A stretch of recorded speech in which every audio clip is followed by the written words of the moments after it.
Se eu cantar a partitura ao revés, você me dá um prato de comida? Disse o vendedor de balas escarrado, mas o coral inteiro ficou paralisado. Eu ainda lembro do silêncio como se ele tivesse peso. Um silêncio que não era só de vergonha alheia.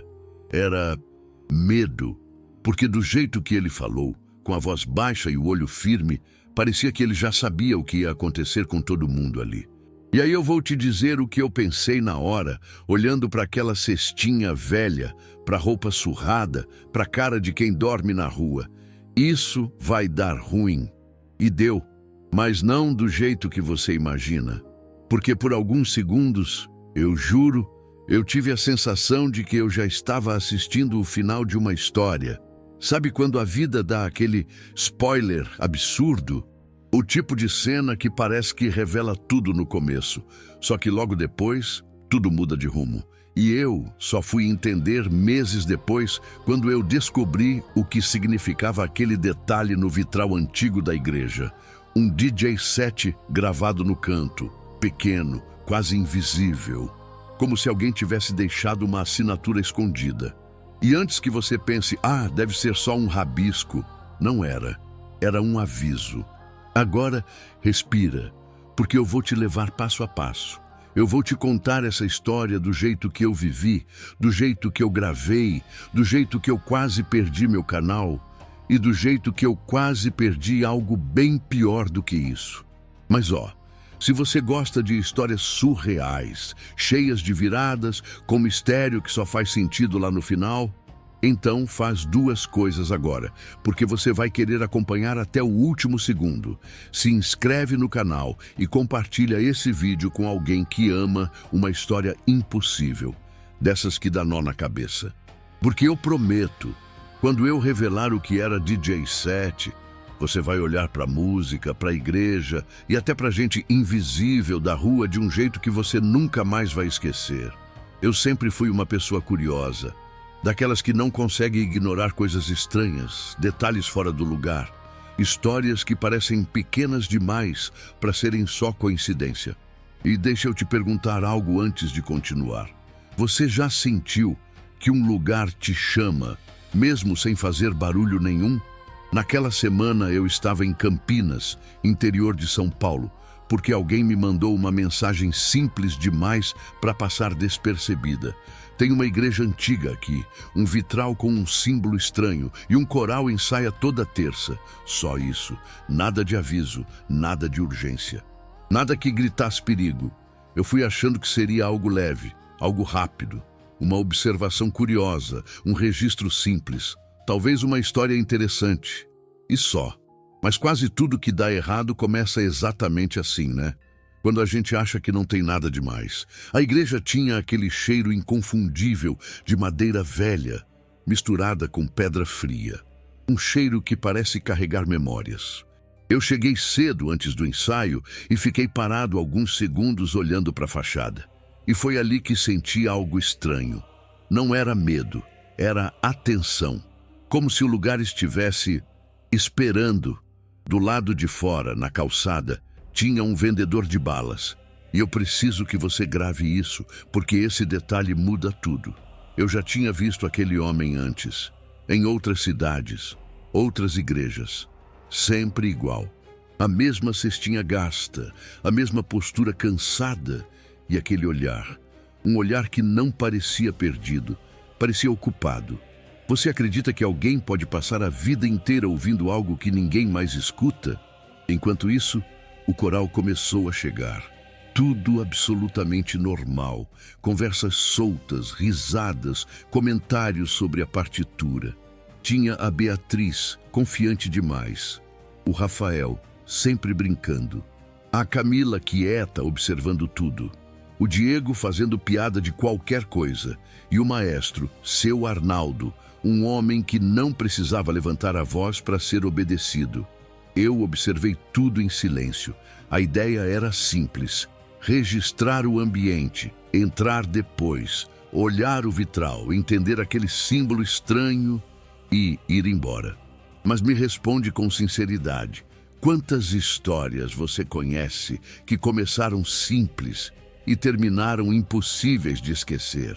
Porque antes mesmo de eu dar um passo para dentro da igreja, antes mesmo do ensaio começar de verdade, o vendedor de balas se mexeu. Ele deu um passo à frente, parou e encarou o coral inteiro como se soubesse exatamente quem estava ali e por quê. E quando ele falou aquela frase, foi ali que eu senti, sem entender, sem conseguir explicar, a sensação de que aquela história não estava começando naquele momento, ela só tinha finalmente encontrado alguém para presenciar. Na hora em que ele falou, a reação foi quase automática. Aquele riso que não nasce da maldade, mas nasce da certeza arrogante de que algo é impossível. Você já riu assim alguma vez? Riu só porque todo mundo riu e depois percebeu que aquele riso não tinha volta? Foi exatamente isso. O Rafael riu alto demais, como quem precisava que todo mundo percebesse que ele estava achando graça.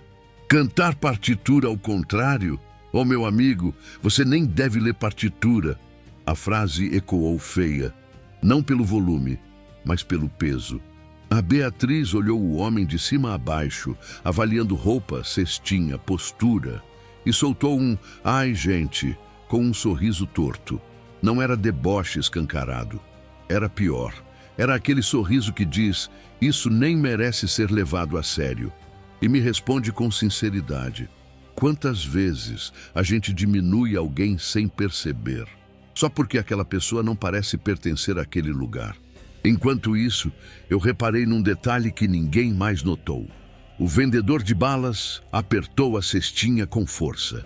Os dedos ficaram brancos por um instante, mas o rosto continuava calmo, controlado, como se aquilo tudo já tivesse acontecido antes. O que mais me arrepiou não foi isso, foi o olhar.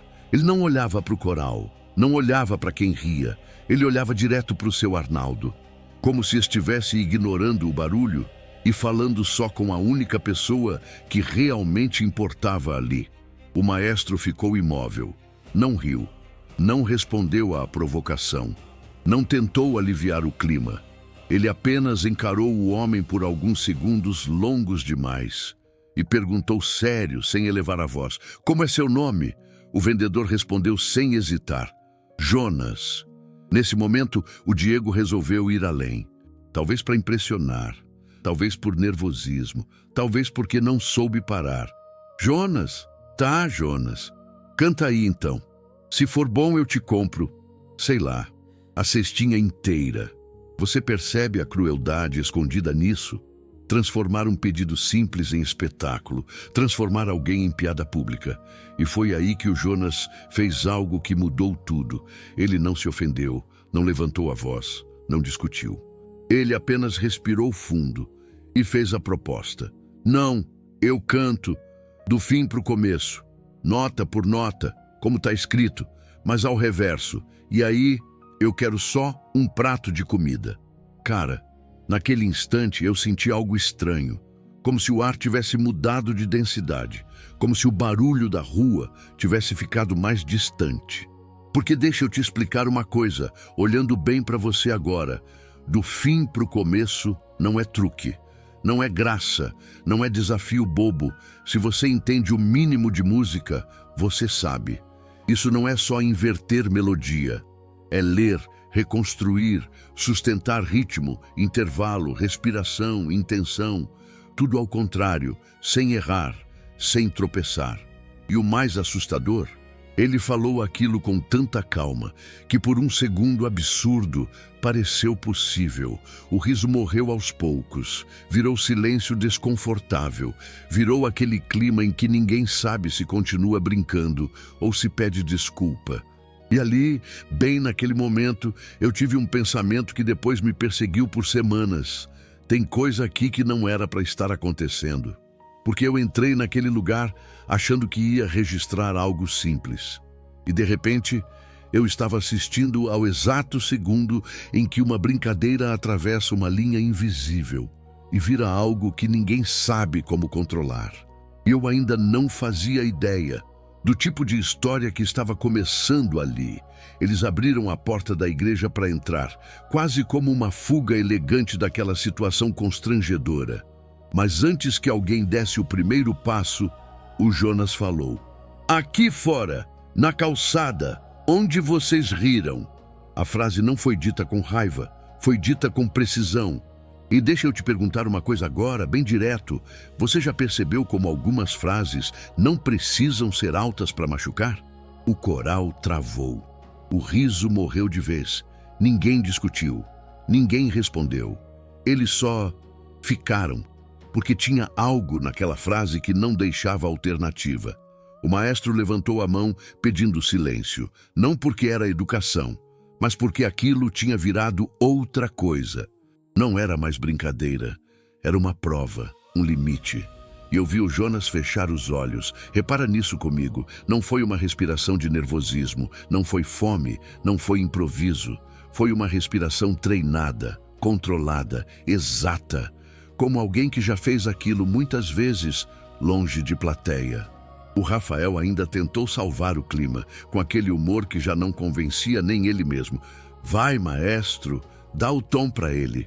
O maestro não sorriu, não respondeu à provocação. Ele apenas deu um lá, baixo, quase respeitoso. E então, Jonas começou.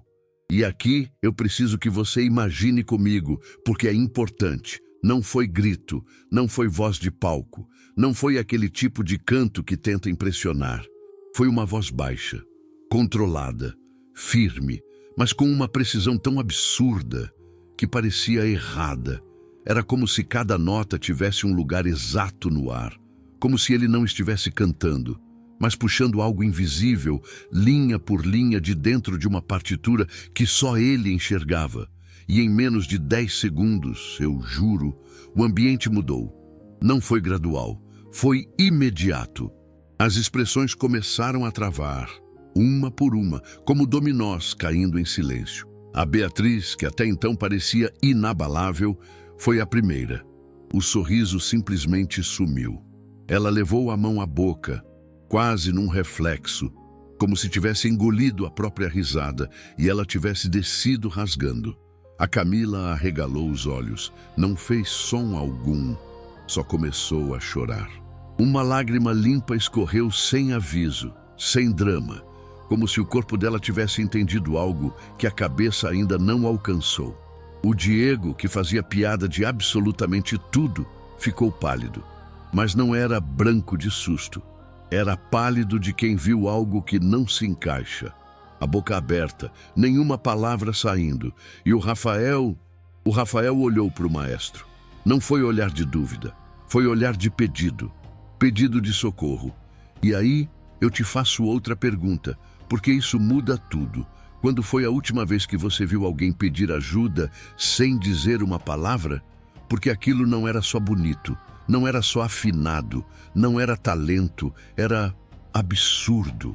Era como assistir alguém falando uma língua que você nunca estudou e mesmo assim entender tudo, sem tradução, sem esforço, direto no corpo. E foi nesse exato instante que eu senti o arrepio subir pela nuca. Mas não era aquele arrepio gostoso de música bonita. Era outro tipo. Era aviso. Era como se algo dentro de mim dissesse: "Presta atenção, isso não é só som." Eu virei o rosto, quase sem perceber, e olhei para o vitral da igreja ali do lado, ainda com o sol da tarde batendo. E eu juro, eu vi um brilho diferente num canto. Um reflexo estranho, pequeno, preciso demais para ser acaso. Parecia uma assinatura. Naquele momento eu ainda não sabia explicar, ainda não tinha nome, ainda não fazia sentido. Mas olhando para você agora, eu sei. Aquele foi o exato segundo em que DJ 7 começou a entrar na minha vida. E depois disso, nada mais voltou ao normal. O maestro deu um passo à frente. E eu reparei na mão dele antes de qualquer outra coisa. Ela estava tremendo, não era nervosismo comum. Era aquele tremor involuntário de quem acabou de perceber que pisou num território que não entende. A voz saiu baixa, mas firme o suficiente para cortar o silêncio. "De onde você tirou isso?" Jonas abriu os olhos devagar demais, como quem volta de um lugar distante, e respondeu com uma calma que me deixou desconfortável. "Eu não tirei, eu devolvi." Cara, aquela palavra ficou suspensa no ar. Devolvi. Me diz uma coisa. Quando foi a última vez que você ouviu alguém falar assim sobre um talento? Não é jeito normal de falar, não é vaidade, não é orgulho. Parece responsabilidade. Como se a música não fosse dele. Como se ele estivesse apenas colocando algo de volta onde sempre pertenceu. E ali, naquele segundo, eu senti algo virar dentro de mim. Eu ainda não sabia explicar, mas entendi uma coisa importante. Aquilo não era só habilidade fora da curva. Era um recado. O maestro respirou fundo e pediu: repete. Jonas repetiu. E foi pior, porque na repetição ficou impossível fingir que era improviso. Não tinha hesitação, não tinha ajuste, não tinha vamos ver se dá. Era como se ele estivesse seguindo algo extremamente preciso, algo que ele já conhecia de trás para frente. E deixa eu te perguntar outra coisa, olhando bem para você agora. Você confia mais em quem parece estar tentando acertar ou em quem parece saber exatamente o que está fazendo? A Beatriz tentou falar, mas a voz saiu quebrada, quase infantil. Você tem partitura disso? Jonas nem olhou para ela. Ele levantou o dedo e apontou para o alto, para o lado de dentro, através da porta da igreja. Eu não preciso, ela está guardada onde sempre esteve. Na hora, meu estômago afundou. Porque guardada onde? Na igreja? No vitral? No ar?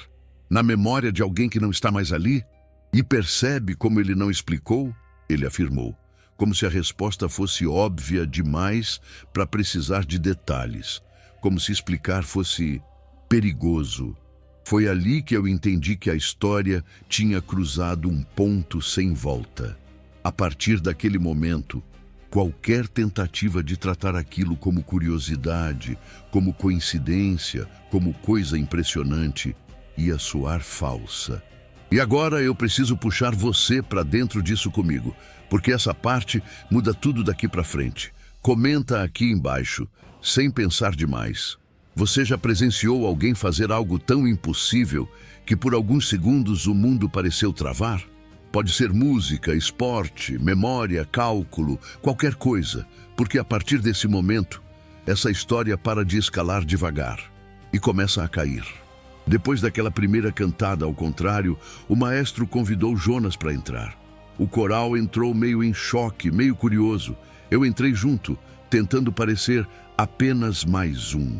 Só que por dentro, eu já estava gravando tudo mentalmente como criador de conteúdo. Isso vai ser o vídeo do ano.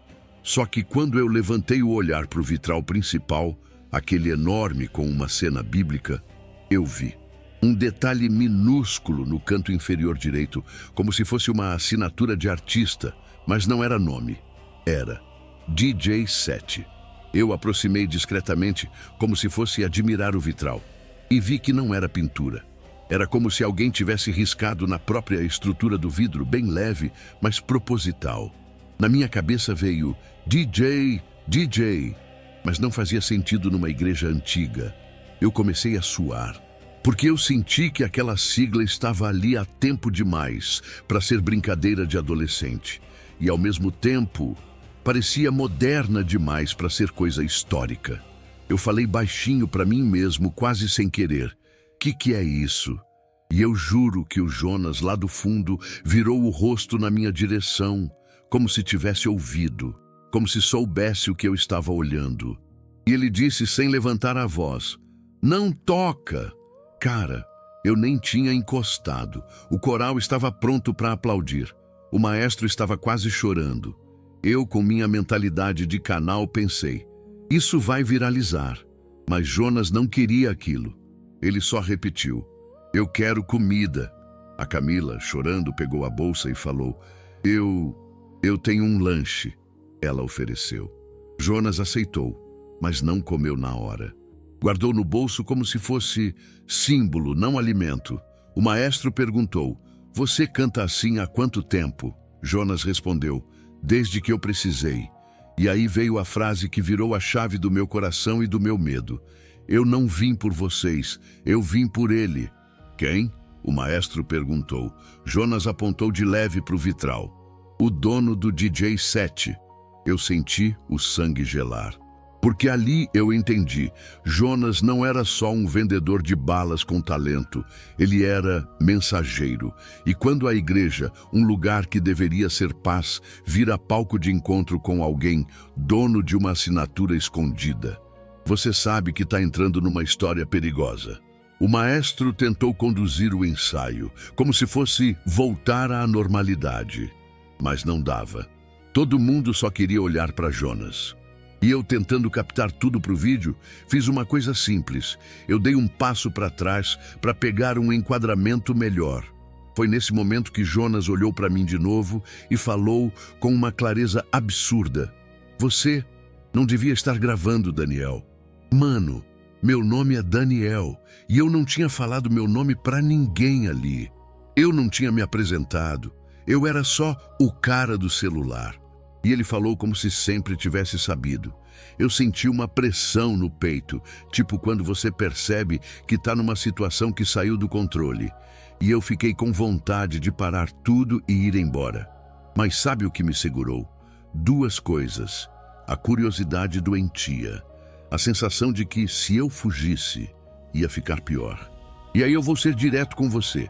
Se você está assistindo esse vídeo agora e ainda não se inscreveu, se inscreve, porque essa história foi um divisor de águas no meu canal e na minha vida. Eu quase perdi tudo por causa do que eu vou te contar, e eu vou te contar inteiro, mas eu preciso de você comigo até o fim, porque as próximas partes parecem mentira. Então se inscreve agora, porque se você sair no meio, você vai perder a revelação mais absurda no final. E eu não estou exagerando. Depois que Jonas falou meu nome, eu fiquei travado. O maestro percebeu e pediu um intervalo. Ele puxou o Jonas para o canto e eu, como bom curioso, fiquei perto o suficiente para ouvir. O maestro sussurrou: Você conhece esse símbolo porque você conheceu o Davi? Jonas fez que sim com a cabeça. Eu ouvi Davi e pensei: ok, tem um cara chamado Davi. Só que o jeito que o maestro falou era como se fosse um nome proibido. O maestro continuou: Davi, o DJ 7, desapareceu daqui em 2007. 2007. 7. Meu coração bateu mais rápido. DJ 7. Davi 7. Eu pensei, DJ é Davi alguma coisa? Ou DJ de Davi J? O maestro olhou para o vitral, como quem vê um fantasma. Ele era o melhor aluno, o mais brilhante, o mais estranho. E aí, ele falou uma frase que eu nunca esqueci. Ele dizia que a música podia abrir portas que ninguém vê. O ensaio recomeçou, mas agora era outro clima. O maestro pediu para Jonas cantar junto com o coral uma peça antiga, bem complexa. Jonas concordou, só que ele fez uma exigência. Eu canto se vocês cantarem comigo sem rir e sem mentira. Todo mundo concordou, nervoso. Começou. No começo foi normal. Coral cantando bonito, Jonas seguindo. Só que no meio, Jonas começou a fazer uma segunda linha melódica. Uma coisa que não estava na partitura, mas encaixava perfeitamente. Era como se ele estivesse costurando uma música escondida por baixo da música oficial. E aí aconteceu a primeira coisa realmente chocante da noite. O vitral respondeu. Não foi milagre de luz, não foi trovão, foi pior porque foi sutil. O canto inferior direito do vitral, onde estava DJ 7, parecia ficar mais escuro, como se alguém tivesse passado um dedo por dentro do vidro, uma sombra se movendo. Eu ouvi um toque, um único toque, como se alguma coisa tivesse batido por dentro. A Beatriz parou de cantar e sussurrou. Vocês ouviram? Todo mundo ouviu. E Jonas, sem parar de cantar, fez um sinal com a mão. Continua. E aí eu quero te chamar para dentro dessa história de um jeito que importa. Comenta aqui embaixo. Você acredita que música pode mexer com a mente a ponto de parecer que mexe com o mundo? Eu sei que parece loucura, mas comenta o que você acha, porque isso vai ser importante para o final. Depois do ensaio, o coral ficou em choque. O maestro tentou manter a calma, mas dava para ver que ele estava com medo e, ao mesmo tempo, com esperança. Jonas saiu primeiro. Eu fui atrás, porque eu precisava entender. Lá fora, na calçada, ele encostou na parede e olhou para o céu como quem está ouvindo algo. Eu cheguei perto. Jonas, como você sabe meu nome? Ele me olhou com uma calma quase triste. É porque você fala seu nome sem abrir a boca. Como assim? Ele apontou para o meu peito. Quando você grava, você vibra. Cara, eu sei que parece papo esquisito, mas naquele momento eu acreditei. Porque eu tinha acabado de ver o vitral responder. Eu perguntei, e o DJ Sete? Ele demorou. Ele era um menino bom, mas ele quis ser Deus na música. E alguém respondeu, quem? Jonas olhou para a igreja. A coisa que mora no silêncio entre as notas. Eu senti um arrepio que subiu até o couro cabeludo. E aí veio a segunda surpresa forte. Jonas abriu a cestinha e não tinha quase bala nenhuma. Tinha papéis, pequenos bilhetes dobrados, com nomes, com cidades, com datas. Eu li alguns rápido. Recife, 2014. Curitiba, 2018. Belo Horizonte, 2021. Campinas, agora. Eu olhei para ele. O que é isso? E ele respondeu simples. Rotas. Jonas pegou um dos bilhetes e colocou na minha mão. Nesse bilhete tinha escrito só uma coisa. Não transforma em espetáculo. Eu tentei rir, nervoso. Eu sou só um cara de canal. Ele cortou. Canal é caminho. Caminho chama. Se você publicar, você chama. A palavra chama me acertou como soco. Eu fiquei pensando, ele tá falando de engajamento, algoritmo, viralizar. Mas o jeito que ele falou não era isso. Era literal. Chama o quê? Eu perguntei. Jonas só disse, o dono do DJ Set. E aí eu vou te pedir de novo, porque eu preciso entender quem tá comigo nessa. Comenta aqui, se você estivesse no meu lugar, você publicaria esse vídeo ou apagaria tudo e fingiria que nunca aconteceu? Eu quero ver as respostas, porque na época eu escolhi errado e eu pago esse preço até hoje. Na semana seguinte, eu voltei. Porque eu sou teimoso, curioso e meu canal estava precisando de um vídeo grande. O coral também voltou, mas agora com medo. O maestro estava diferente, mais calado, mais pálido, e Jonas estava lá fora, como se nunca tivesse saído. Quando o ensaio começou, tudo parecia normal por 5 minutos. E então aconteceu algo que eu juro que ainda me dá vergonha de contar, porque parece invenção. O Rafael, o tenor brincalhão, estava cantando. Ele piscou. Só isso, um piscar. Quando ele abriu o olho, ele não estava mais. Não foi saiu correndo. Não foi desmaiou. Ele simplesmente não estava. Como se alguém tivesse apagado a presença dele. O coral parou na hora. A Beatriz gritou o nome dele. O maestro ficou travado. Eu levantei o celular sem pensar. E Jonas? Jonas fechou os olhos como se estivesse sentindo dor. Ele sussurrou. Começou. O maestro, tremendo, perguntou, você trouxe isso para cá? Jonas respondeu com raiva pela primeira vez. Não, vocês nunca fecharam a porta. E ele apontou pro vitral. O DJ Set parecia mais escuro, como se tivesse sido refeito por dentro. E aí eu percebi. O sumiço do Rafael era só a primeira peça caindo. O coral se desfez em desespero. Gente chorando, gente ligando para a polícia, gente tremendo. Só que a Beatriz não foi para o telefone. Ela foi para o vitral. Ela começou a encarar o canto onde estava o DJ Set e sussurrou. Desculpa, desculpa. Eu fui até ela. Beatriz, que desculpa? Você sabe de alguma coisa? Ela me olhou com os olhos cheios de pânico e disse, eu já vi esse símbolo antes. Onde? Ela respirou fundo. No caderno do meu pai. Meu coração disparou. Ela continuou chorando. Meu pai foi coroinha aqui. Em 2007 ele era amigo do Davi. E ele sempre dizia que naquela época eles tentaram fazer um experimento. Experimento com o quê? Ela engoliu seco. Com música ao contrário. Cara, o mesmo tema, a mesma loucura e o ao contrário de novo. E eu entendi que o Jonas não tinha inventado nada. Ele estava repetindo um ritual antigo ou tentando impedir. O maestro, desesperado, pediu para Beatriz contar tudo. Ela hesitou, mas contou. O pai dela guardava uma fita antiga, uma gravação do coral de 2007. Uma gravação que nunca foi mostrada a ninguém, porque logo depois o Davi sumiu. Eu, como dono de canal, pensei, se eu tiver isso, eu tenho a prova. Mas o Jonas me encarou e falou, você não quer prova, você quer história. E ele estava certo. E isso me fez sentir culpa. Mesmo assim, eu fui atrás. A Beatriz, tremendo, me mandou o áudio escondido no celular num arquivo velho. Eu apertei play. E eu juro, não era só música. Tinha um pedaço que parecia um coro cantando.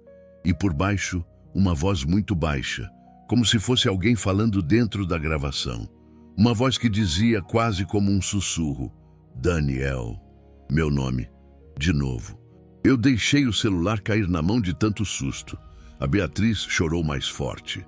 O maestro se sentou no banco como se tivesse envelhecido 10 anos em 1 minuto. E eu vou te pedir mais um comentário, porque essa parte divide muita gente. Comenta aqui. Você acha que esse áudio pode ser coincidência, sugestão da mente? Ou você acha que tem algo realmente intencional nisso? Eu leio tudo e eu vou fixar os comentários mais inteligentes, porque isso aqui é o tipo de história que a gente constrói junto. Agora eu vou te contar o que eu descobri depois. E é aqui que tudo encaixa. E eu espero que você esteja pronto, porque o final não é feliz, mas é necessário. Eu fui atrás do tal Davi, pesquisei registros da igreja, falei com gente antiga do bairro, fui em cartório, fui em grupo de Facebook de Campinas, fui atrás de qualquer pista. E a primeira coisa que eu descobri foi que DJ 7 não era DJ de discoteca, era iniciais, Davi Junqueira. E o 7 era o ano em que ele desapareceu. Só que o mais doido não foi isso. O mais doido foi o que o maestro me confessou numa noite já em São Paulo, quando ele aceitou falar comigo longe da igreja. Ele disse que em 2007 o Davi era um gênio musical. Um desses que você olha e pensa, vai ser famoso. Só que ele tinha uma obsessão. Ele dizia que existia uma música por trás de toda música. Uma música que a gente não ouve porque a gente vive distraído. Uma música que só aparece quando você canta do fim para o começo, porque o cérebro entra num estado diferente. E ele dizia, se a gente cantar ao reverso, a gente encontra o lugar de onde a música vem. No começo, todo mundo achou viagem, até que o Davi mostrou um padrão escondido no vitral. Ele mesmo gravou o DJ 7 como assinatura dizendo, se acontecer alguma coisa comigo, vocês vão saber onde começou. E aconteceu. Na noite do sumiço, o coral tentou o experimento. Cantaram uma peça ao contrário, e segundo o maestro, teve um momento em que uma nota não bateu, um erro minúsculo, e foi aí que, em vez de abrir uma porta, eles rasgaram uma fresta. O Davi sumiu no meio do canto, igual o Rafael. Só que naquela época, como não tinha celular filmando tudo, o caso virou lenda. Ninguém provou nada. E a igreja fechou o assunto. Só que a fresta ficou. E aí entra Jonas. Jonas não era só um vendedor de balas. Jonas tinha sido o garoto que limpava a igreja naquela época. Um menino invisível que ninguém notava. Ele ouviu tudo de longe. Viu o sumiço. Viu o medo. E viu que ninguém fez nada, porque era mais fácil fingir que não aconteceu. Então, ele jurou que um dia ia aprender a cantar do jeito certo, do jeito que não rasga mais a porta, do jeito que fecha, e por isso ele cantava com precisão absurda. Não era vaidade, era sobrevivência. Cada nota era um prego, fechando uma fresta que alguém abriu por ego. Agora vem a parte mais difícil de eu admitir. Eu publiquei um vídeo, não completo, mas publiquei um teaser, um pedacinho. A frase do Jonas, o coral paralisado, o vitral ao fundo. O vídeo começou a subir rápido, comentários explodindo, gente pedindo parte 2. gente marcando amigos, meu canal feliz, algoritmo amando. Na mesma noite, eu recebi uma mensagem de um número desconhecido. Só tinha uma frase: obrigada por me chamar. E embaixo um áudio de 3 segundos. Eu apertei play e a voz era a mesma do arquivo antigo. Só que agora dizia: eu voltei, eu não dormi, eu desliguei tudo, apaguei o teaser, tranquei o coração na garganta. No dia seguinte, eu fui para Campinas correndo e encontrei Jonas na calçada, como sempre. Eu mostrei o celular para ele tremendo.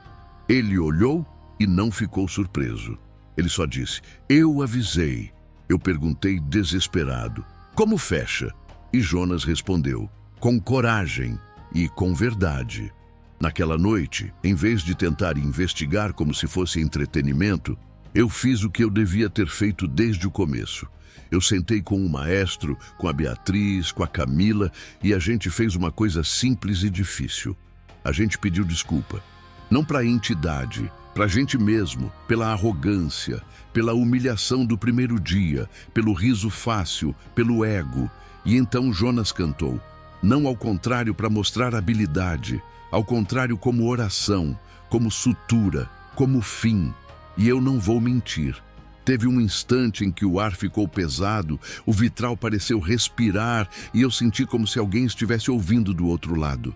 Mas dessa vez, a música não abriu, ela fechou. No dia seguinte, o DJ set no vitral parecia mais claro, como se a sombra tivesse ido embora.